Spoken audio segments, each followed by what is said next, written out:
Hey, my Married at First Sight Australia fans, we're back with a new week, and guess what? We got a commitment ceremony to talk about, so we got to talk about that.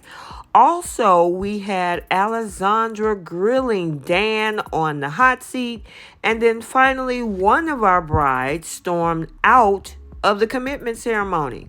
Welcome back to Romance Review TV. It's Lady T. I got another recap for you guys. Married at First Sight Australia, season number 10, episode number 21. And without any further ado, let's talk about this episode.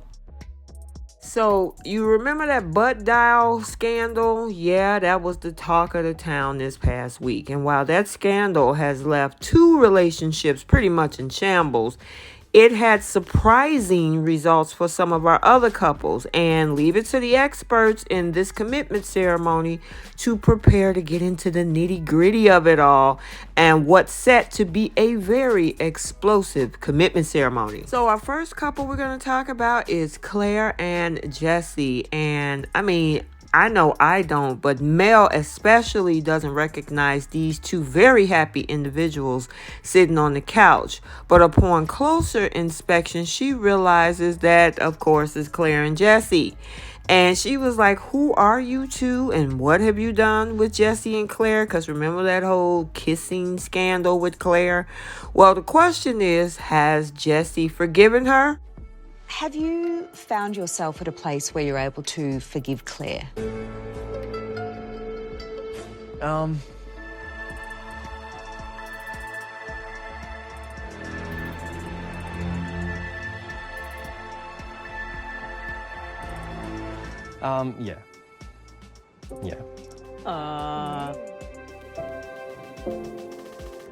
I love it. It's a choice. Yeah. I've heard that so many times throughout my life, and that never made any sense to me until now. And how do you feel about her now? Yeah, I don't know, like... well, I do know, I just don't know how to word it. Give it a go. Yeah, I think I like her the most ever. Adorable. And so how do you feel about Jesse now? I like Jesse. He's funny, he's cool, he's weird. I love it. And I like not just how he's handled himself through all this, but how he's allowed space for me to step into. With everything now being on the table, taking accountability and me saying sorry, it's created the opportunity for us to actually like each other. Yeah, it's a nice... And is it a romantic feeling? Yeah, it is a romantic feeling. And has there been affection between the two of you? Yeah, a little bit. Yeah, there's been a bit of kissing. Wow. But for me as well, I do need the depth and the conversation and the emotional intimacy, and that's something I would like to focus on this week. Yeah, let's talk more and let's touch more. That's a beautiful formula. I love it. So yes, his walls were up, but however, she wore him down because she prioritized, considered, and make him feel wanted. And so there's more than just the feeling of friendship between Claire and Jesse. Claire confirms that there are romantic feelings there, and there's even been a little bit of kissing. And with that note, Claire and Jesse both write stay in hopes of talking and touching a little bit more. Next up is Sandy and Dan, and it's no secret that it's been a rough week for these two with that whole so-called butt dial scandal and Dan disappearing for 6 hours at a time to go on a beach run. But even before the commitment ceremony, Sandy had some serious consideration to do. At the moment, I don't feel great about the relationship. Last night I was really confused and upset. Obviously, I'm feeling pretty insecure after. But I heard from Evelyn that Dan went out with the boys and he said some horrible things about me. My head is all over the place because I haven't spoken to Dan since the dinner party. So I have no indication of where he's at. The last thing I heard from him was what I felt seemed like a sincere apology And if I say leave, I'll never know. Like, I don't know if he was sincere. I don't know if he can change his behaviour. So I just feel really torn because when it is going good, he does make me feel really good. But I know that I need to protect myself and know that the more I get, the more vulnerable I'm becoming. And if he keeps up the same behaviour, the more hurt I'm going to get. But then every time I think about saying leave, and then I'm like, I won't see him again, and that like stresses me out.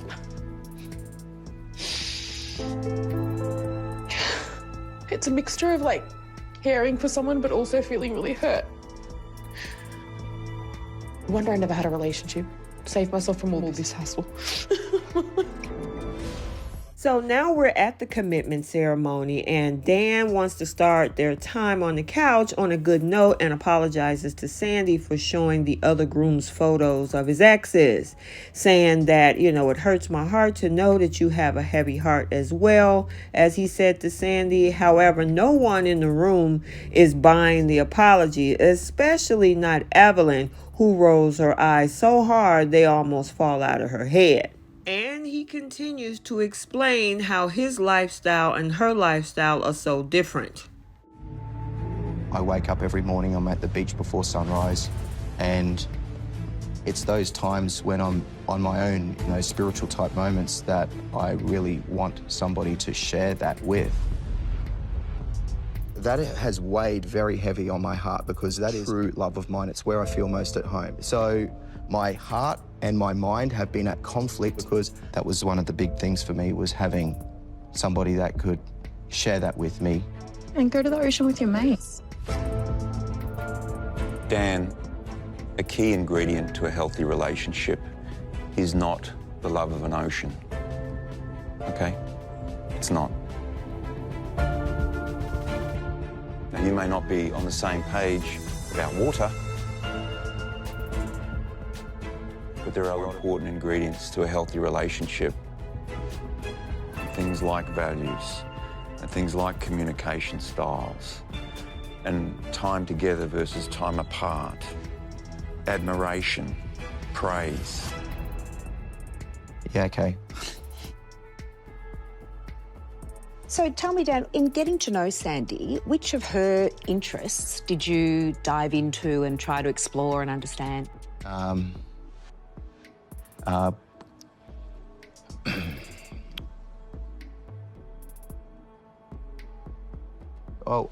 music and her Bollywood movies at home. No, you're shaking your head, Sandy. No, I haven't taken an interest. I have been watching them as you've had them on, absolutely.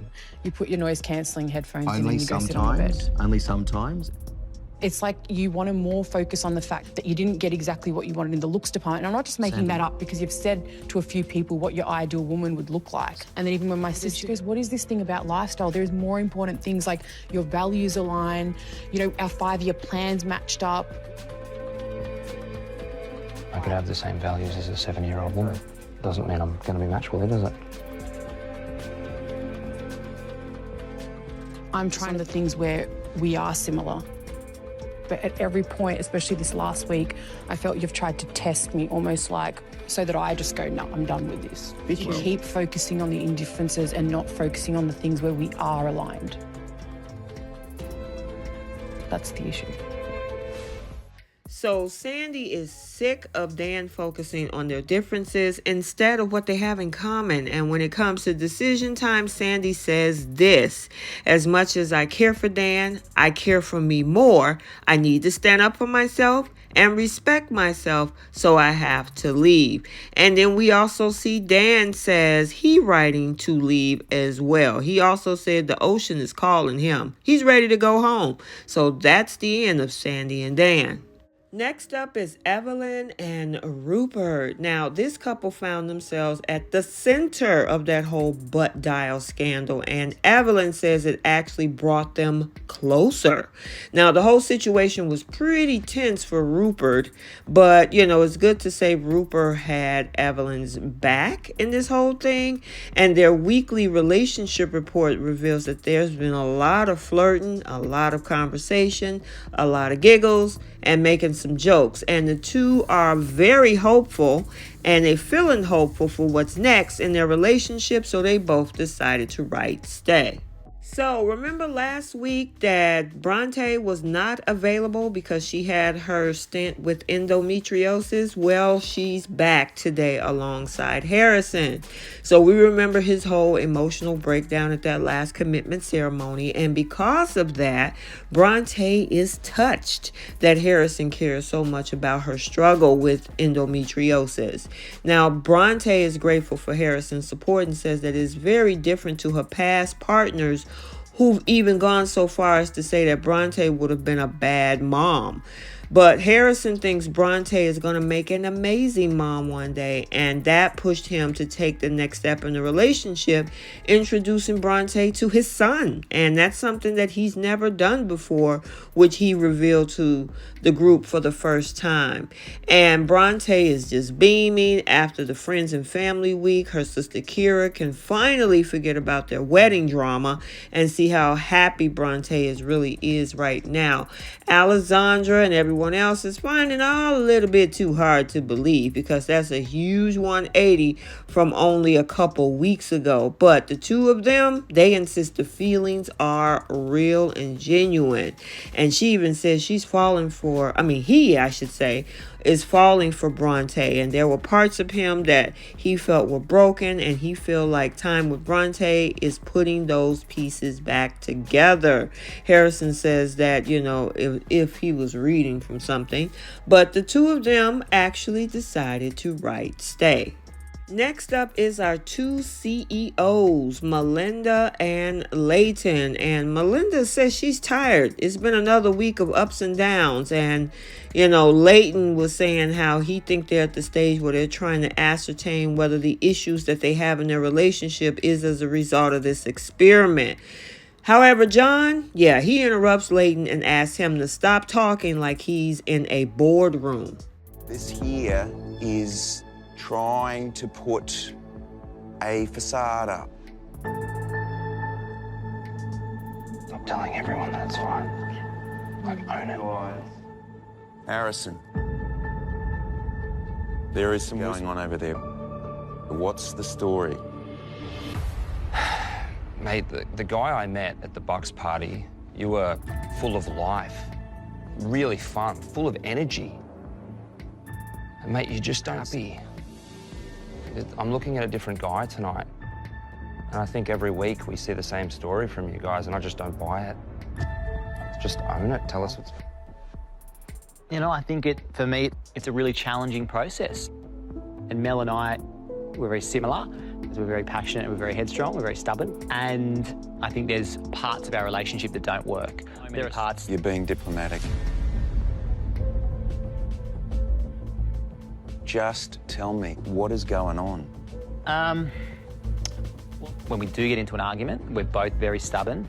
No one wants to sort of back down. It's both our way or the highway. It's like two know-it-alls. Yeah, and it is draining to be in a relationship like this. It can be a little toxic.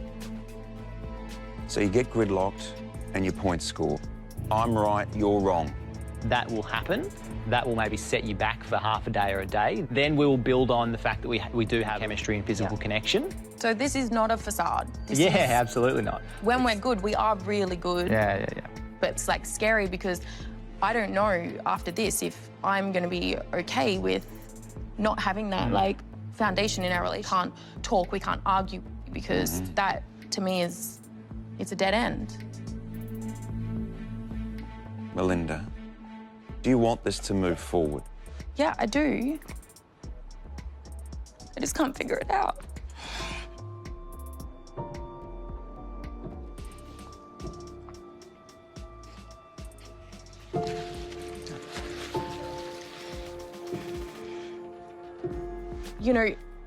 In the past, this would be me done. But I do want to try almost anything because there's too many that are so close to perfect, that I've never had before. Yeah, it looks like Melinda's waiting for the shoe to drop. And especially with these two both being pretty much leaders, as they both CEOs, they're both trying to sell the ship. And when you have that type of dynamic, it can be a little bit crazy because, as they admit, they're both know-it-alls. So, I mean, somebody has to either defer to the other or delegate and do different things like that. And they can figure this out. However, with the two of them thinking that the relationship is worth working on, they vow to stop trying to one-up each other, and they decided to stay. Not a lot on our golden couple, as usual, Tani and Ollie. These two unproblematic lovebirds take to the couch to make everyone feel worse about their relationship. The Friends and Family Week reassured Tani that her feelings for Ollie are real, and he reveals that he's in the process of falling in love with Tani. And Alessandra is almost 100% sure that she knows what their decisions are, but asked to see him anyway, and we all know they chose to stay. Right behind them is Lyndall and Cameron. Now, these two have had a few bumps in the road, especially during the Friends and Family Week. Yeah, when Cam tells the experts how he delivered the news that his mom called Lyndall insecure, he admits that he just told her how it was. Now, the experts encouraged Cam to approach things a little bit more subtly than his usual kind of sledgehammer direct approach. And he agrees that there are probably different ways to skin a cat, is what he said. Now, when Lyndall is asked for her take on the issue, she said that she was hurt and that, pretty much she asked for much less than the bare minimum, and now she has to sit here and justify that I am not insecure. But despite the tears, Lyndall started to share, saying that she also have a lot of fun. She decides to stay, as does Cam, who knows that there's a lot more to learn in this process. Behind them is Alyssa and Duncan. Now, it was a great week according to Duncan, but they've had some hard discussions as well. The two of them have started thinking about their future outside of the experiment, and Alyssa has her doubts considering that she's a single mama. And she even was sobbing, why would somebody want to date someone that's a single mom when he could date someone that doesn't have any children? And pretty much that's been the general consensus I'm hearing from a lot of men these days, that if they don't have any kids, they usually are looking for women that don't. But obviously, Duncan isn't feeling that way. I mean, she also admitted that Duncan hasn't done anything to make her think that. It's just her own insecurities. Duncan assures her that he is extremely committed to the relationship and is more importantly seeing what is going to look like on the outside as well. Alyssa vows to stop self-sabotaging the relationship. They both take a step toward their future by writing stay. And our final couple, Tayla and Hugo. Now, they were also a part of that whole butt dial scandal, revealing that Hugo was guilty of calling his wife Tayla names, and that's putting it lightly. He apologizes again for these actions. However, he still questions the butt dial, especially the way iPhones and their technology. I even have the face recognition as well. It couldn't have been that simple, according to him. However, when it comes to Evelyn, she calls herself reinforcing what happened. I had no idea that there was a butt dial. There was a butt dial. I know, sure. Okay. Yeah, there was one. Sorry. And you heard all of this in the butt dial? Not those exact words, but along those lines, yes. I just don't know how a butt dial gets through facial ID, a lock screen on an iPhone.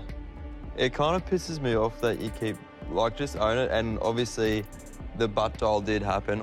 And I feel like you're not really owning it, you just keep saying... I think I've absolutely just owned it. Yeah, then why do you keep saying I thought I was in a safe space? Because I legitimately had no idea that there had been a butt dial. I was just sharing with boys. I feel like you're just putting it back on me, that as if I've... no part of me... Why do you feel guilty? Well, because why are you obviously accusing Harrison? You're sitting there looking like... Asking a question. Because you're not even involved and you're just always accusing. I'm not accusing anyone of anything. You've both been looking at each other like it didn't, and then you're getting amped up to come in. You don't believe that happened? I'll just come around and say I don't believe it happened. Of course you don't, Harrison, because you weren't involved and you love to be involved. What? That is so irrelevant. Well, guys. So whatever happened to that whole butt dial scandal, which I think is full of holes, and there are several videos on my channel that I did this past week to cover that. I'll link that into that as well, especially that whole back and forth between Evelyn and Dan. Yeah, you got to check it out. Anywho, let's move on to the actual relationship between Hugo and Tayla. Yeah, these two have been turbulent to say the least. Tayla is just not feeling Hugo. It's a waste of time to me. And what's even crazier is the fact that he wanted to stay in the experiment, and she was like, why are you doing this? You know that we're not compatible. The girl had you sleeping on the bench in front of the window when y'all were first married. She talked crazy to you. She does not respect you, and you want to stay in that? No, find somebody, Hugo, who would really, really, truly be interested in you. And it ain't Tayla. It definitely isn't her. However, it gets crazier because Tayla decided that she was pissed off, especially after the experts tell her to come back. And she was like, nope, I'm done with this. Seriously, I am going home. She actually said, F this. I'm done with it. I'm going home. So I'm assuming that means goodbye to Hugo and also Tayla. Okay, so let's get the conversation started down in the comment section. We lost Sandy and Dan this episode. Looked like we also lost Tayla and Hugo. And hopefully we are done with this whole butt dial scandal. I'm pretty much over it, just like that whole kiss with Claire. And I think it was Adam a couple of weeks ago. So what's next? We got to stick around because we're a little bit past the halfway point, and you know there's still a lot to come. So we got to stay tuned. So I hope you enjoyed this recap. Stay tuned for other recaps on this channel. And until the next video, like, comment, and subscribe. And we will see you in the next one. Bye.